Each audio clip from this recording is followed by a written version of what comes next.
Now, there are 12 particular types of direct mail campaigns and 12 particular types of sellers that I like to deal with. And here's the reason why I did this. You are in a marketplace right now where there are lots and lots of pre-foreclosures, but that's not always going to be the case. Obviously, it has not been the case in the past. And so what I want you to do, and what I'm here to help you to do today, is to create a marketing plan long-term that will bring you the types of sellers you need to be working with no matter what your market is doing. Does that make sense? Okay, so that's what we're going to be doing today. The first one is out-of-state owners. And I'm going to take a second to define that a little bit better because I get students a lot of the time that say, what, you want me to go after sellers that don't even live in my state? That's not what I'm trying to do. What I want you to do is I want you to be finding motivated sellers who have a home in your state, but they live somewhere else most of the time, okay? That's an out-of-town owner. And the way that you tell that someone is an out-of-town owner is because the tax bill for that property is mailed to an out-of-town address. Now, these are very good leads for a variety of reasons. As a matter of fact, I put a property under contract yesterday that I'm selling that I just bought a couple of months ago. Cash buyer came in. We're closing on May the 30th. I just found this out yesterday, so it made my month, or the end of my month anyway. And my profit on this deal is going to be about $47,000 when everything's said and done. So out-of-state owners are really good people to work for. Now, I own an out-of-town property, so believe me when I tell you, I understand all the headaches that go with that, and a lot of people just want to give it up for a lot of different reasons. They retire, they're older, whatever, and they just want to give it up. I will tell you that the out-of-state owner mailing continues to be a highly successful mailing for us. So the other thing I'm going to do today is I'm going to teach you folks step by step exactly how to do this out-of-state owner mailing. Is that okay with everybody? Yes. Awesome. Number 2, quitclaim deeds.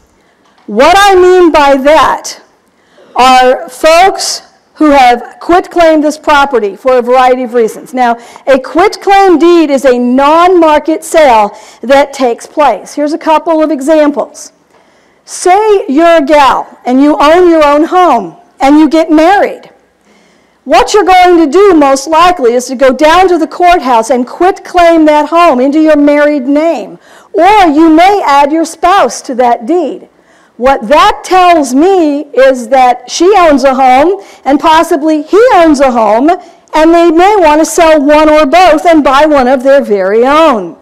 Now, the reason I know this is because that's exactly what I did 18 years ago. Owned my own home, got married for the second time. We ended up going down to the courthouse, put the home in his name, then we sold it and bought one of our own. Okay? So this is another good lead source for you. Here's another thing that happens with quitclaim deeds. When a person dies, okay, probate and estate, very, very good leads for you. When a person dies, generally the home is quitclaimed to a personal representative, executor, executrix, whoever the person handling that estate might be. And I will tell you right now that nationally, on a national basis, 25% of total pre-foreclosures are estate and probate properties.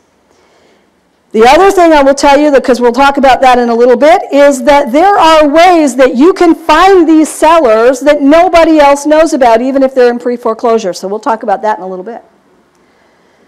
Number 3, farming areas by zip code. What I mean by that is going after specific zip code areas where you might want to buy properties. For example, you can go after these bread and butter neighborhoods. These are large market areas where people want to live, and there are a large number of homes generally for sale. You can also focus on specific zip code ranges where there are luxury properties. Luxury properties, bigger paychecks. Okay, so you can focus this using some other parameters, but you can go after specific types of sellers in these zip code ranges. Number 4, multifamily owners. What I mean by that are the small and large apartment complexes. And this is a list that you can customize in a variety of different ways to bring you exactly what you're looking for. So for example, if you're looking for a building that has 1 to 10 units, 10 to 20 units, 20 to 30 units, whatever you're looking for, you can customize these lists to bring you exactly what it is you're looking for. And we'll be talking a lot more about list brokers in a little while. Number 5, hard to find sellers. This is where you're going to find those vacant properties. How many folks in the room are actively looking for vacant properties? Anybody? Good. If you have not been looking for vacant properties, now more than any other time in history is an ideal time for you to be looking for vacant houses. They're sitting vacant for a variety of reasons, and one of the primary reasons right now is pre-foreclosure. Another is estate situations. They don't know what to do about it, so they don't do anything. Landlords that are sick and tired of having tenants tear up their property, so they just leave them empty. I will tell you right now, the more difficult it is for you to find the seller, the better a deal you're going to make. And I actually have 18 different ways that I use to find the owners of vacant properties. Now, there is one way that I use to find vacant properties when everything else fails me, including using a skip tracer, which works almost every single time. Would you guys like to take just a minute or two for me to share with you how to find the owner of vacant properties?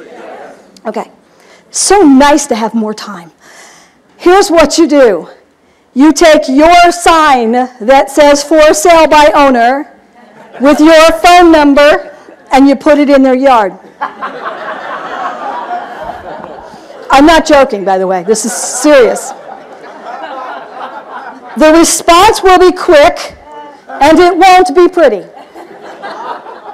And when the person calls and starts yelling at you, what you're going to say to them is simply this. Oh, what are you talking about? Your sign is in my yard. What do you think you're doing? Oh, man, I really appreciate your calling. And you totally, the person's like, what? Well, the kids have been moving my signs around again, and those things cost like $15 a piece. Can you tell me where it is?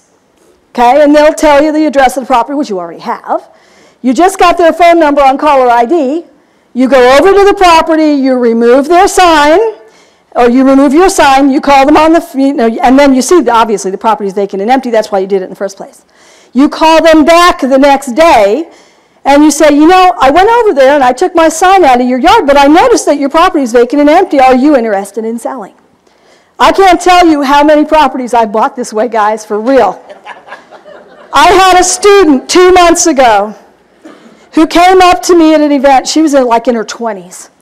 And she goes, that thing you told us about the vacant properties? I thought you were kidding. But there was this house that I've been looking for the owner forever, and I thought, what the heck?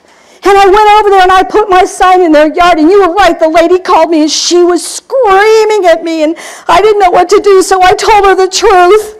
I told her you said to do it.